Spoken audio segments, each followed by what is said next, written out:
हम लोग आज लेकर आए हैं नया वीडियो हाइपोथेसिस टेस्टिंग के बारे में। तो इसका आज मैं फुल कंसेप्ट सिखाने वाला हूँ इसी वीडियो में। ये जो क्वेश्चन है MBA MPA में आता है, बहुत ही आसान है क्वेश्चन, ज़्यादा गाढ़ा नहीं होता है, हार्ड नहीं होता है। तो चलिए आइए जानते हैं हाइपोथेसिस टेस्टिंग होता क्या है। इस टेस्ट में हम लोग 4 प्रकार का टेस्ट पढ़ेंगे। तो कौन सा टेस्ट होता है आइए जानते हैं। ये हाइपोथेसिस टेस्टिंग में हमारा आता है, एक जेड टेस्ट आता है, टी टेस्ट आता है, एफ टेस्ट भी आता है, एंड लास्ट का जो है काई स्क्वायर टेस्ट। ठीक है, ये 4 प्रकार का टेस्ट है। तो Z test, T test, F test, chi square test कैसे जानेंगे, कौन से क्वेश्चन है, कैसे पहचानेंगे, छुटियाना कैसे सीखेंगे। तो आइए, जेड टेस्ट में सैम्पल साइज अगर ग्रेटर दैन 30 है, ठीक है, क्वेश्चन में दिया होगा आपका सैम्पल साइज जो है ग्रेटर दैन 30 अर्थात 31, 32, 33, 30 से ऊपर होगा तो हम लोग जेड टेस्ट मानेंगे। टी टेस्ट कैसे चीनेंगे, क्वेश्चन में सैम्पल साइज अगर लेस दैन 30 है, लेस दैन इक्वल टू 30 अर्थात 30 है, 29 है, 28 है, 30 से 30 होना चाहिए या 30 से छोटा होना चाहिए, तो उसको हम लोग टी टेस्ट करेंगे। ठीक है, F test, chi square test, ये सब अगली वीडियो में बात करेंगे। ठीक है, तो आज मैं बात करने वाला हूँ जेड टेस्ट के बारे में, जिसका सैम्पल साइज ग्रेटर दैन 30 होना चाहिए। एग्जैक्ट 30 हुआ तो टी टेस्ट हो जाएगा और उससे कम हुआ तो टी टेस्ट ही होगा। अगर 30 से ज़्यादा हो गया तो होता है जेड टेस्ट। तो जेड टेस्ट में भी हमारा 4 प्रकार का टेस्ट पड़ता है। तो आज जेड टेस्ट के बारे में बात करेंगे। तो test of significance of single mean का बात करेंगे, test of significance of difference between two mean का बात करेंगे, test of significance of sample proportion का बात करेंगे, test of significance of two sample proportion के बारे में बात करेंगे। तो आइए जानते हैं, क्वेश्चन देखते हैं पहले ये क्वेश्चन में क्या है। सो जो क्वेश्चन में होगा, यहाँ पे क्वेश्चन पढ़ सकते हैं, उसका सॉल्यूशन लिखते वक्त हम लोग क्या करेंगे, पहले हेयर गिवन लिख लेंगे। ठीक है, सॉल्यूशन में क्या करेंगे, हेयर गिवन लिख लेंगे। तो a random sample of 15 items. So number of sample जो है हमारा यन कितना है, 50 आइटम्स है। ठीक है, सो हम लोग यहीं से जान सकते हैं ये पी टेस्ट है या जेड टेस्ट है। सो नंबर ऑफ जो सैंपल है कितना है, 50 है, 50 अर्थात 30 से ज़्यादा है। 30 से ज़्यादा होगा तो कौन सा होगा, जेड टेस्ट या टी टेस्ट। 30 से ज़्यादा होगा तो वो होगा जेड टेस्ट। तो हम लोग जेड टेस्ट करने वाले हैं। ठीक है, तो ये क्वेश्चन किसके बारे में है, जेड टेस्ट के बारे में है। नंबर ऑफ सैंपल गिवन है, उसके बाद मीन गिवन है। यहाँ पे मीन का डिनोशन हम लोग देंगे एक्स बार। ठीक है, एक्स बार डिनोशन होता है उसका हो गया 6.2। ठीक है, एंड वेरिएंस, वेरिएंस जो है यहाँ पे आपको देख सकते हैं, ये सिग्मा स्क्वायर दिया हुआ है। वेरिएंस का जो होता है सिग्मा स्क्वायर होता है डिनोशन, जो दिया हुआ है वो दिया हुआ है हमारा 10.24। सो वही लिख लेंगे हम लोग, 10.24 लिख लेंगे। ठीक है, उसके बाद it can be regarded as drawn from a normal population with 5.4। ये जो 5.4 है वो हमारा नॉर्मल पॉपुलेशन का जो होता है म्यू इक्वल टू 5.4 है। सो इसको हम लोग बोलेंगे पॉपुलेशन मीन, इसको बोलेंगे पॉपुलेशन मीन, सैंपल मीन। ये नंबर ऑफ सैंपल हो गया हमारा, ये हमारा वेरिएंस हो गया, पॉपुलेशन का वेरिएंस हो गया। ठीक है, इतना गिवन है, आप लोग गिवन समझ जाएंगे इस तरह से। अगर यहाँ पे स्टैंडर्ड डेविएशन दिया होता तो हम लोग सिर्फ सिग्मा लिखते। यहाँ पे वेरिएंस है, क्वेश्चन में देख सकते हैं वेरिएंस दिया हुआ यहाँ पे the mean 6.2 and standard deviation 10.24 होता, तो यहाँ सिग्मा स्क्वायर ना होकर सिर्फ सिग्मा होता, ये स्क्वायर नहीं होता। ठीक है, यहाँ पे वेरिएंस है तो वेरिएंस का 10.24 होता है सिंबल, अर्थात स्टैंडर्ड डेविएशन गिवन होता क्वेश्चन में तो हम लोग सिग्मा इक्वल टू 10.24 देते।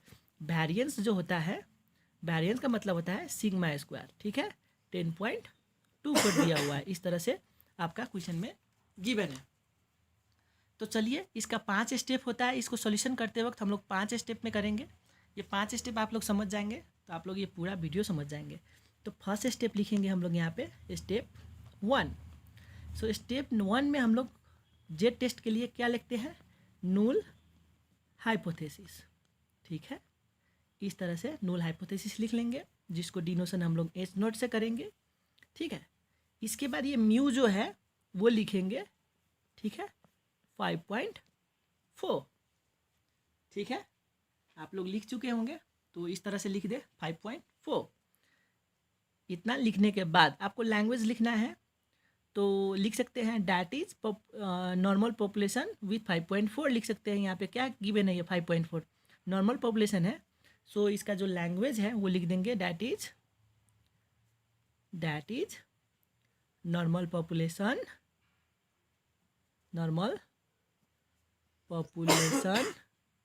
जो है इज 5.4, इस तरह से लिख सकते हैं। इसके बाद 5 स्टेप है आपका, जे टेस्ट करे टी टेस्ट करे, सब दोनों में 5 ही स्टेप होता है। तो स्टेप 1 में हमारा ये हो गया, ठीक है। स्टेप 2 में क्या लिखेंगे अब? स्टेप 2 हर रोज़ करना पड़ता है, आपका क्वेश्चन किसी तरह का है आपको इस तरह से करना होता है। तो स्टेप 2 में लिखेंगे अल्टरनेटिव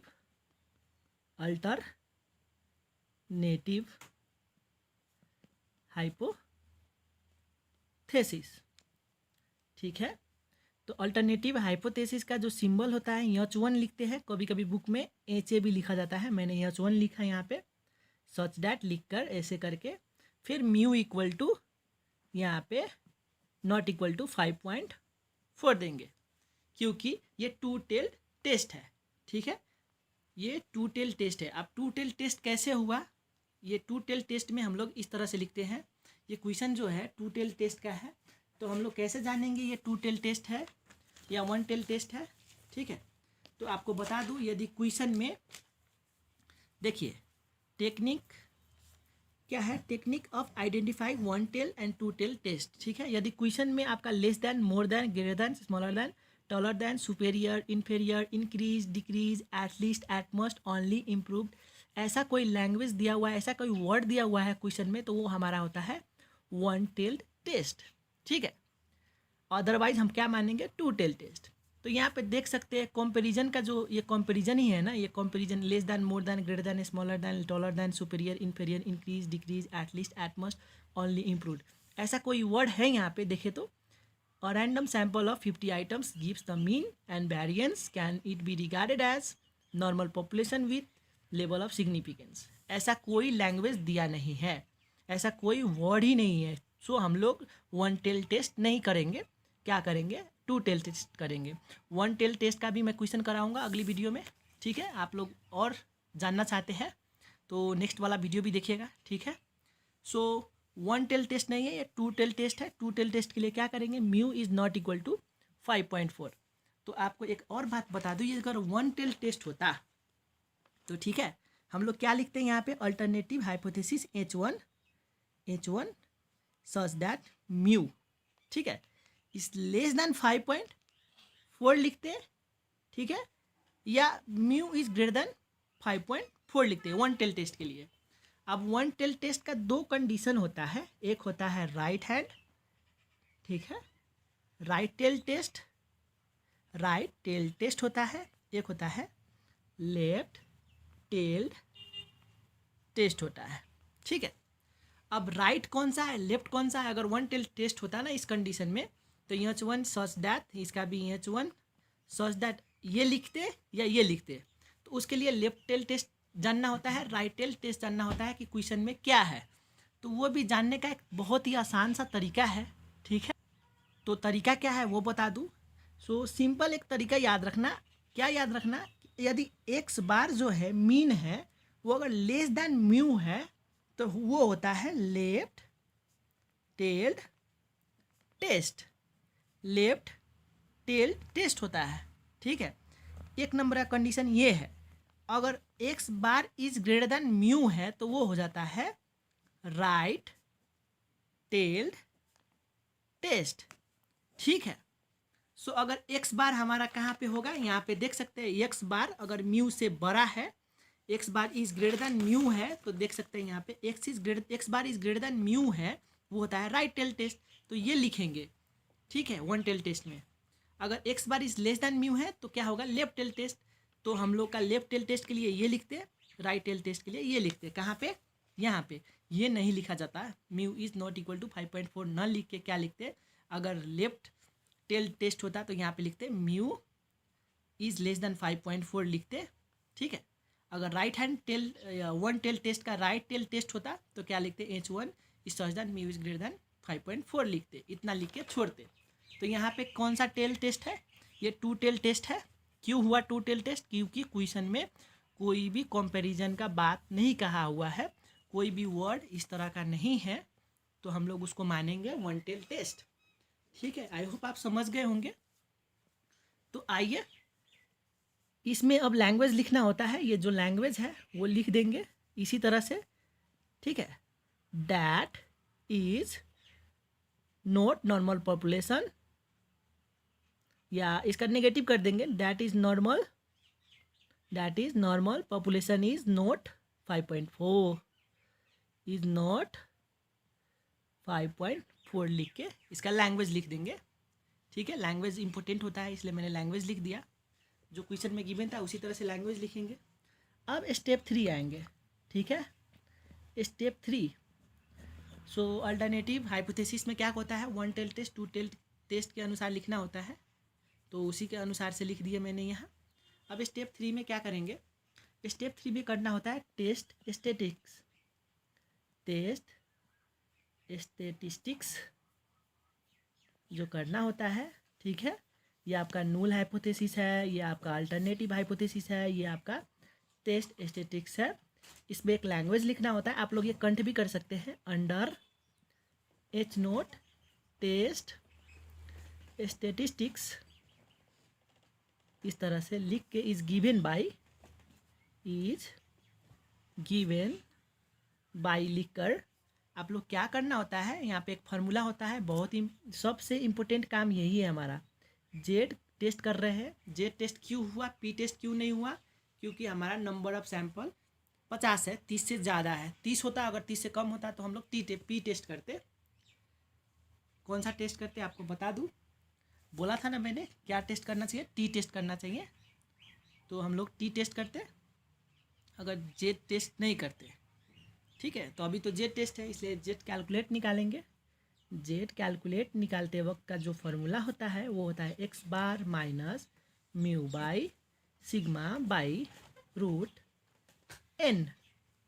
ठीक है, एन होता है, कभी कभी यहाँ पे X bar minus mu by S by root N होता है। यस बोले तो वो भी स्टैंडर्ड डेविएशन है, ये भी स्टैंडर्ड डेविएशन है, इसको बोलेंगे स्टैंडर्ड डेविएशन। ठीक है, इसको क्या बोलते हैं, स्टैंडर्ड डेविएशन बोलते हैं, याद रखना।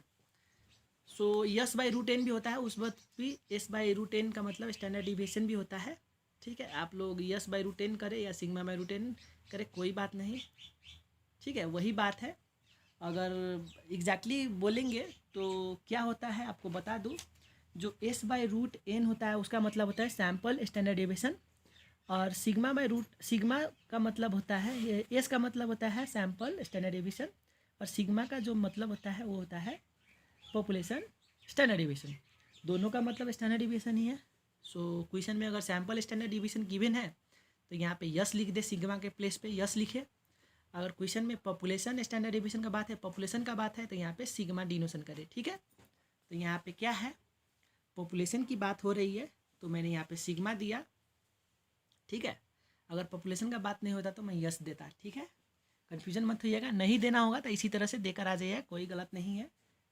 तो यहाँ पे एक्स बार का जो वैल्यू है हमारा 6.2 है, ऊपर देख सकते हैं यहाँ पे एक्स बार बराबर 6.2 है हमारा मीन। उसके बाद म्यू जो था हमारा 5.4 था। उसके बाद जो सिग्मा है, जो हमारा स्टैंडर्ड डेविएशन है, यहाँ पे सिग्मा स्क्वायर इक्वल टू 10.24 है, तो हमको चाहिए सिग्मा।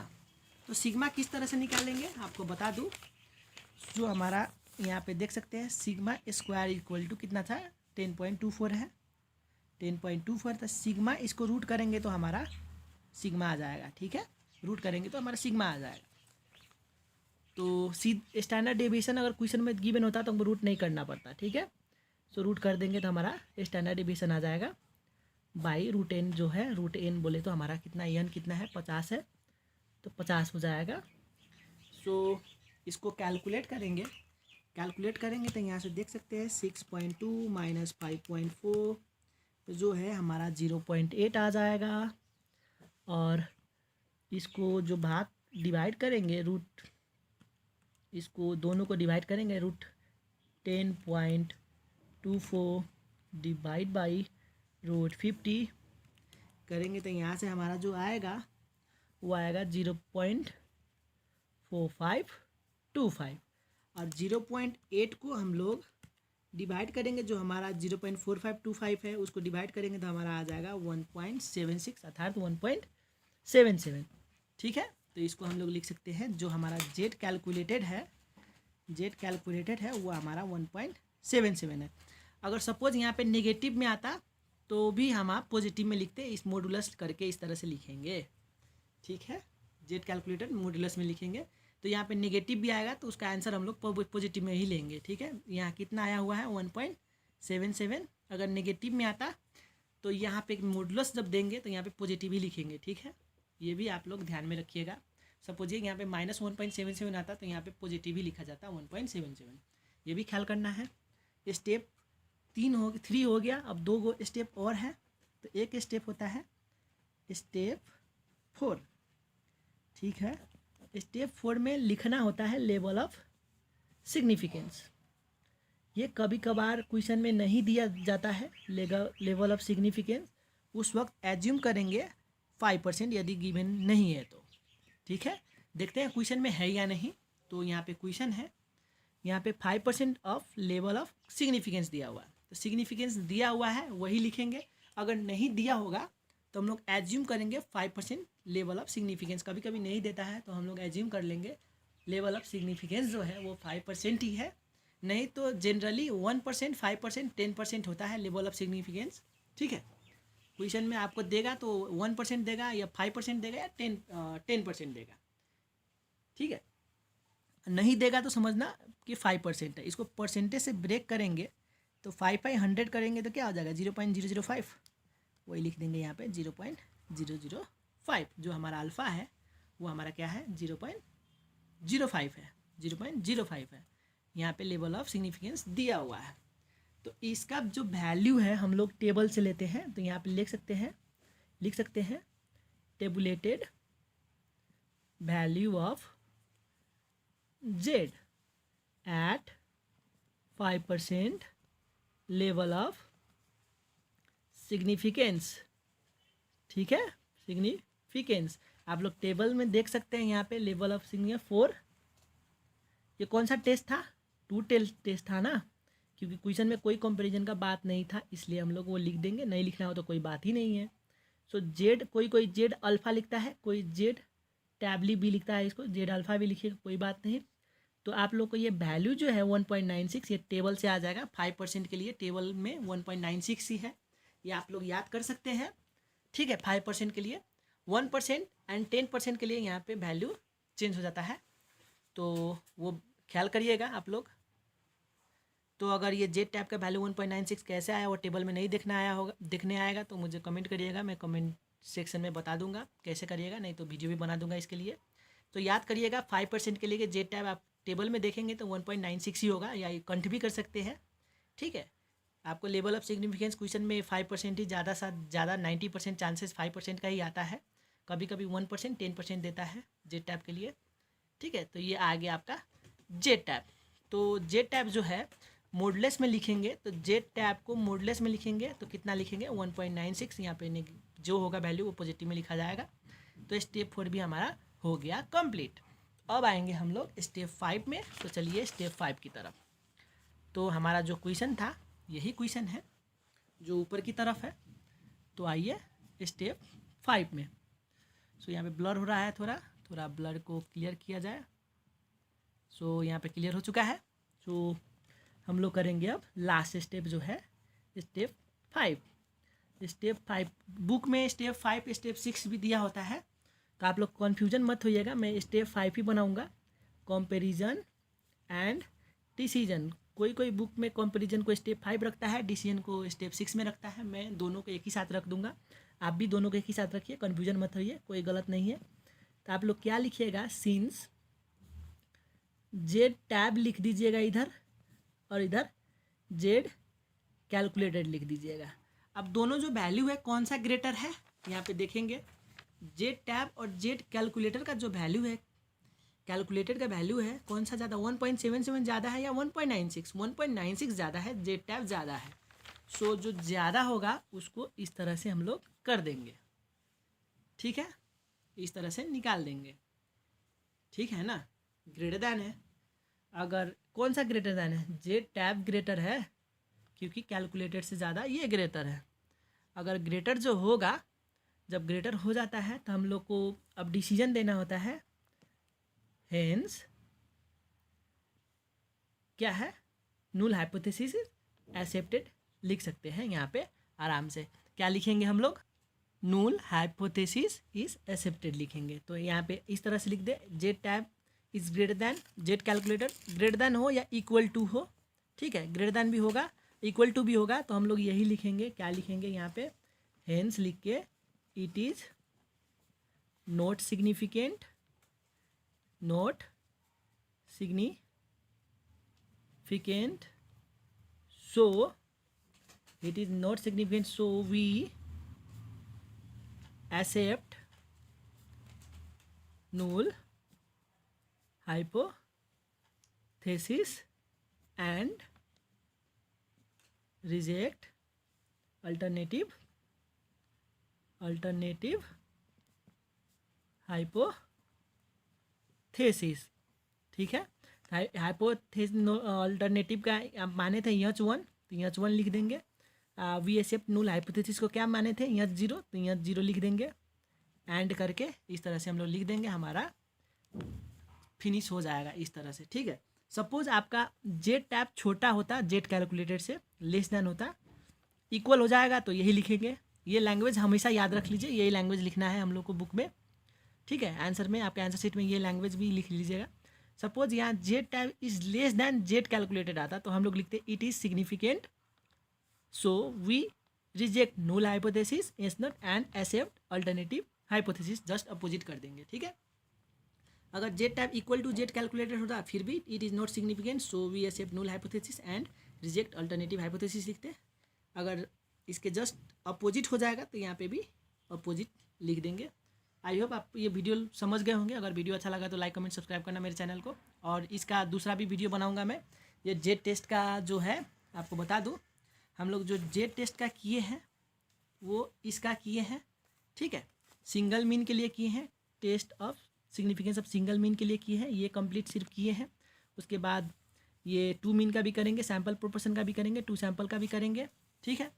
अगली वीडियो में बात करेंगे टी टेस्ट के बारे में, एफ टेस्ट के बारे में, चाहे काई स्क्वायर टेस्ट के बारे में। अगर ये वीडियो अच्छा लगा हो तो सब्सक्राइब करना मेरे चैनल को, और इसी तरह का वीडियो के लिए